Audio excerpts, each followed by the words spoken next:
Et salut tout le monde, c'est Ratchet208 et aujourd'hui on se retrouve pour une nouvelle vidéo review. La review du Transformers Buzzworthy Bumblebee Transformers Warfare Cybertron Trilogy Origin Bumblebee. Ça fait long. Bon, cette figurine est la seule figurine de la sous-gamme Buzzworthy Bumblebee qui m'intéressait vraiment. Une gamme qui ne m'intéresse pas vraiment parce que en gros il s'agit juste de repack et de recolo débiles pour faire du crédit à Bumblebee, qui en soi ne sert absolument à rien, mais ça sert à vous rappeler que malheureusement c'est lui le chouchou d'Hasbro et aussi le chouchou des gamins malheureusement. Bon, pourquoi est-ce qu'on n'aurait pas une gamme Buzzworthy Jolt? La gamme Jolt, ce serait absolument génial, on aurait tout Jolt. Bref, la boîte. Ici comme on peut voir on a une image du design Evergreen de Bumblebee. Ici le design Cartoon G1, design G1 des comics et un autre Evergreen Bumblebee. Hasbro semble beaucoup aimer le design Evergreen Bumblebee, pourtant on n'a toujours aucune figurine de lui. Ne cherchez pas, c'est Aznak. Bon, ici 8 ans plus, Hasbro, Buzzworthy Bumblebee, Origin Bumblebee, Transformers. À l'arrière de la boîte, bon, c'est un import du Japon. Parce que malheureusement, cette figurine, tout comme le reste des Buzzworthy Bumblebee, n'est pas disponible en France. Allez savoir pourquoi le système de distribution de Hasbro est à chier de toute façon. Bon, on a une image de Bumblebee en mode robot et en mode alternatif. 23 étapes, on vous montre quelques accessoires, ne vous fiez pas à ces images, le jetpack et le gun ne sont pas peints. Et ici, Transformers Warfare Cybertron Trilogy. Et donc, voici le Buzzworthy Bumblebee Origin Bumblebee en son mode alternatif. Je vais d'abord commencer par vous présenter les accessoires. Ici, on a les espèces de réserves d'énergie qui étaient apparues dans le tout premier épisode de G1. Si vous vous souvenez bien, c'est ceux que Wheeljack et Bee étaient partis chercher. Bon, c'est sympa de les avoir inclus pour ceux qui veulent, mais moi perso, j'y trouve pas une très grande utilité. Et surtout que on n'a pas pour l'instant de Buzzworthy Origin Wheeljack. S'il te plaît, Hasbro, donne-en-nous un, il nous en faut un. Je veux un gros Wheeljack van complètement débile et oversize dans lequel on peut rentrer un Bumblebee dedans. Oui. Bref, ça, mettons de côté. On a le jetpack G1. Ce n'est pas celui qui était fourni avec le pack Centurion, bien qu'il y ressemble. Mais je vous montrerai pourquoi après. Ouais, encore une fois, c'est pas quelque chose que Bumblebee utilise nécessairement, c'est surtout Sideswipe et Optimus qui l'utilisent. Et pour finir, le mini blaster de Bumblebee. Bon, alors ce blaster là, oui, c'est plutôt sympa de l'avoir inclus. Parce que le Netflix avait eu un repack de l'arme Cliff Jumper, c'était franchement sympa. Oups. Et ce gun là, c'est bel et bien le gun qu'il utilise dans le premier épisode de G1 avec son Prime told me there'll be days like this et tout ça. On y reviendra après. Et voilà Bumblebee dans son mode cybertronien. Je le trouve absolument magnifique cet alt. Je suis presque sûr que cette figurine était à la base prévue pour Siege. Mais ils se sont dit, on va faire une gamme Bumblebee à part, et il faudra bien que les gens veuillent acheter quelque chose de cette gamme. Donc ils ont sûrement dû remplacer par une figurine atroce comme Face, et ils ont dû laisser ce Bumblebee à part pour justement cette gamme Buzzworthy, parce qu'ils savaient que tout le monde, enfin ceux qui sont fans, allaient l'acheter. Personnellement, je trouve que c'est le Deluxe, le meilleur Deluxe Siege qu'on a eu, parce que son mode, c'est bel et bien un mode cybertronien contrairement aux autres. Je vous montrerai pourquoi avec les comparatifs de taille, mais ouais, admirez-moi ça. Bumblebee, comme on le voit dans le premier épisode de G1. Beaucoup de détails. Et l'avant du mode alt est en fait l'avant du mode robot. Et c'est très ingénieux, on y reviendra après aussi. Voilà, très bien fait. Bon, évidemment, concernant le plastique et la peinture, on peut voir que le plastique ici et la peinture ne se mélangent pas très bien. Bon, ça c'est un truc commun avec les figurines Hasbro. Comme on peut voir ici, le jaune est très très clair comparé à ici où il est un peu plus foncé. Ce qui fait que ça ne matche pas très bien tous les deux. Voilà. Même sur le côté, il a l'air pas trop mal, on voit pas trop de parties du mode robot. Et quand on le retourne,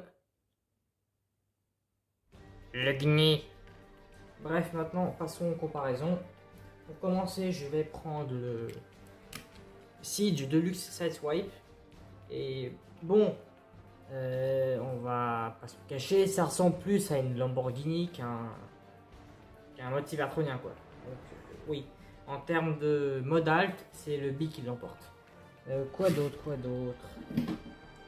Voilà, avec un de mes sieges préférés, Ratchet. Bon, lui, par contre, c'est excusable parce que vu la forme du véhicule, on pourrait supposer que c'est un mode cybertronien, bien on remarque de loin que c'est quand même une ambulance avec les couleurs et surtout les gyrophares ici. Mais voilà, c'est pas un deal breaker. Alors, quoi d'autre? Ah, Siege Optimus Prime, qui pour le coup n'est en aucun cas cybertronien, donc là c'est juste un camion. Ouais, donc deux univers complètement différents. Hein. Et pour finir, le précédent Bumblebee Warfare Cybertron, Bumblebee Netflix. Alors pour le coup, on y reviendra après, mais ce Bumblebee Netflix est un meilleur Bumblebee Netflix que le Bumblebee Netflix. Vous verrez pourquoi. Alors. Et on peut maintenant passer à la transformation. Alors la transformation de Bumblebee est assez simple, pour qu'il y ait quelques petites pièces complexes. Alors déjà on va commencer par détacher l'avant. Et ici séparer à l'arrière. Tirer sur les côtés et ramener la jambe droite. Et faites pareil de l'autre côté. On ramène la jambe gauche, comme ceci. Ensuite vous soulevez le haut du véhicule. Voilà. Mais les jambes sont la partie la plus complexe entre guillemets de la transformation. Donc déjà vous séparez le pied et vous ramenez les côtés, vous repliez et vous refermez ici. Donc on va voir, il y a un petit port d'attache ici, vous allez devoir le rentrer là. Et c'est bien fait. Pour ce qui est du pied, voilà. Vous faites. Allez, on va imiter Joby. Vous faites la même chose de l'autre côté. Vous allez séparer les bras. Alors c'est très tight ici, les joueurs sont très tight, mais en soi c'est pas une mauvaise chose. Vous les mettez complètement sur le côté, écartez les bras, vous ramenez l'avant du véhicule et vous remontez comme ceci. Et là vous avez le chest de Bumblebee qui est fait. Vous retournez le bassin, vous rentrez ce qui reste du capot à l'intérieur et vous refermez. Pour ce qui est des mains, vous avez simplement à les sortir. Et voilà, Origin Bumblebee alias Siege Bumblebee en mode robot. Ce mode robot est en général, je trouve, très réussi.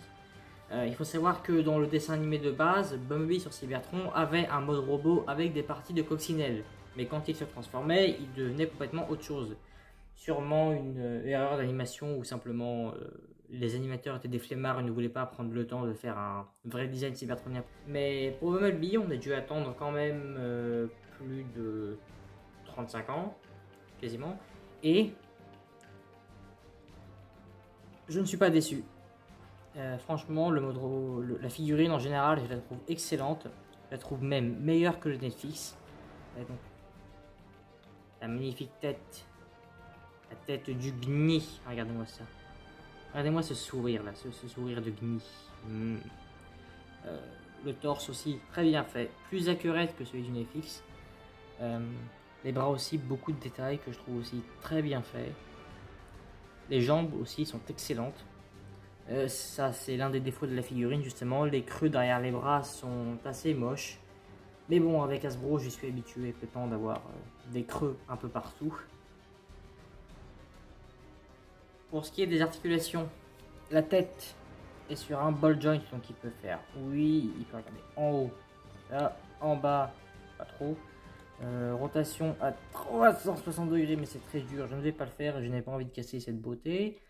Les bras, 90 degrés, rotation complète, rotation au niveau des biceps, et les coudes sont articulés aussi, beaucoup plus que 90 degrés même, et les mains si vous voulez sont articulées, mais ça fait surtout partie de la transformation. Un waist swivel qui est assez gêné à cause du backpack, mais si vous mettez le backpack de côté, limited swivel. Pour les jambes, alors les mushroom pegs à l'arrière sont très serrés et se collent entre eux, donc si vous bougez une jambe, il y a des chances que l'autre bouge aussi en même temps. Mais en tout cas, on va regarder celle-là ici. Voilà, on peut aller devant comme ça, derrière aussi. Rotation ici, au niveau de la cuisse aussi. Genou, bah, pas trop de articulation genou, un petit peu gêné à cause du keyboard qui est ici. Et pour les pieds, par contre les pieds c'est magnifique. Un pivot illimité et beaucoup d'articulation ici grâce au mécanisme de la transformation. Encore une fois, les articulations ici sont meilleures que celles du Netflix. A noter que cette figurine n'utilise aucune pièce que le Netflix ou que le Ultra Script Jumper a déjà utilisé. Ce sont que de nouvelles pièces. Je pense qu'on aurait dû l'avoir lui en gamme Netflix et avoir un Buzzworthy Bumblebee Netflix avec celui-là justement. Pour ce qui est des accessoires, on a, comme je vous l'ai dit, le blaster. Et on lui met dans sa main et il tient très bien. Franchement, c'est excellent. Enfin, un bon accessoire pour le Bumblebee.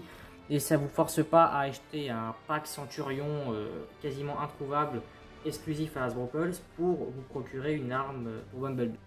Alors, pour le comparer avec d'autres robots, on va commencer par le Netflix. Ah voilà, la comparaison qui tue quoi. Je suis désolé, mais ce mode robot est définitivement supérieur à celui-là. Déjà que j'étais un très grand fan du Netflix, mais alors quand j'ai vu que celui-là allait arriver, j'ai fait waouh. Ouais, franchement, une excellente pièce. Bon, les deux sont excellents, mais celui-là l'est encore plus selon moi. Déjà, il n'y a pas de parts forming, les couleurs sont beaucoup plus accurates, et surtout la tête quoi. Je vais vous les ramener. J'ai vu que beaucoup de personnes détestaient la tête du Buzzworthy, mais moi franchement, je trouve qu'elle est beaucoup plus accurate que ce qu'on a avec Netflix. Le Netflix serait plutôt une version modernisée du Bumblebee G1, alors que celui-là c'est du pur G1. Et donc pour la suite des comparaisons, alors on a le Earthrise Wheeljack, s'il vous plaît Hasbro, donnez-nous un Wheeljack cybertronien. Ensuite on a Siege Sideswipe, Siege Ratchet et le Siege Optimus. Ouais, donc je trouve qu'ils vont tous très bien ensemble. Des modes robots qui sont très G1. Bon, moi je suis un très grand fan de G1, je ne vais pas me plaindre qu'Hasbro continue à nous faire de bonnes figurines comme ça. Même si c'est vrai qu'avec ce qu'on a eu dans la gamme Warhammer Trilogy, ce serait un petit peu le temps de changer, d'innover un petit peu, quoi, d'avoir un petit peu de nouveaux designs, quoi, des trucs innovants, un peu comme les designs Evergreen. Bon, je voulais aussi vous montrer l'intégration du jetpack sur Sideswipe, et je trouve que ça marche un peu. Je veux dire, c'est pas horrible, quoi, mais ouais, voilà, ça marche. Tranquille. Et donc, cette review se termine. Alors, Buzzworthy Bumblebee, eh ben, une excellente figurine selon moi. Une figurine qu'il faut absolument avoir dans sa collection si vous êtes un fan de Bumblebee ou un fan de G1. Donc, selon moi, meilleur que le Netflix. Et ouais, voilà. Donc, j'espère que cette vidéo vous aura plu. Si c'est le cas, n'hésitez pas à laisser un petit like, à vous abonner et à me mettre un commentaire en me disant ce que vous pensez de cette figurine. Et avant de vous quitter, je tenais à vous faire un petit sondage. Vous allez choisir ma prochaine review entre deux figurines. Qui voulez-vous voir en premier? Le MPM Ratchet ou bien le New Age Soundwave? C'est à vous de décider qui vous voulez voir prochainement. Allez, ciao ciao ciao.